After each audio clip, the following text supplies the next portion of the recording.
Sekutu kuat Israel, Presiden Donald Trump mengeluarkan ancaman yang menggusarkan masyarakat dunia apabila mengarahkan penduduk Tehran meninggalkan ibu negara Iran itu. Mesej yang tidak menyenangkan itu dikeluarkan dalam Twitter rasmi Presiden Amerika Syarikat itu pagi ini. Dalam amaran ringkas yang mengandungi ancaman, dia mendesak penduduk Iran meninggalkan segera Tehran. Menurut Trump, Iran sepatutnya menandatangani perjanjian yang telah disediakan oleh Amerika Syarikat.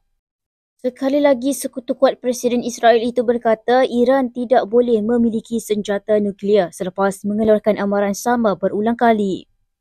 Iran dan Israel kini saling berbalas serangan selepas negara Zionis itu memulakannya 3 hari lalu yang menyaksikan lebih 80 terbunuh dan lebih 400 cedera di Iran.